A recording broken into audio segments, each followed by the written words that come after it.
Cricket से जुड़ी तमाम खबरें, वर्ल्ड रिकॉर्ड, आईसीसी रैंकिंग और आने वाली सीरीज के शेड्यूल से बाखबर रहने के लिए सब्सक्राइब करें बी ऑफिशियल चैनल को और दबाएं बेल के बटन को ताकि आप हमारी लेटेस्ट वीडियो सबसे पहले देख सकें।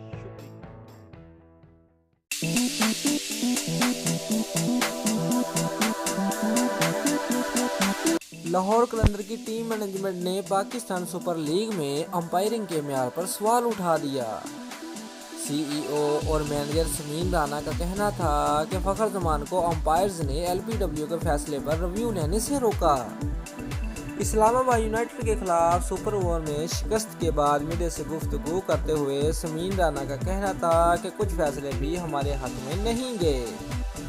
जब फखर जमान ने अपने एलबीडब्ल्यू के फैसले को चैलेंज करने का इशारा किया तो अंपायर ने उन्हें बताया कि उनके पास अब कोई रिव्यू नहीं बचा है। जब हमने उन्हें रिव्यू सिस्टम के कवानीन के बारे में आगाह किया तो उन्होंने माना कि हमारे पास एक रिव्यू मौजूद था। ताहम उस वक्त तक फखर जमान ग्राउंड छोड़कर जा चुके थे। ये कोई बहाना नहीं। ताहम अगर हम फखर जमान जैसा बल्लेबाज इस वजह से खोएंगे तो इसका लाजमी हमारी बैटिंग पर भी असर पड़ेगा।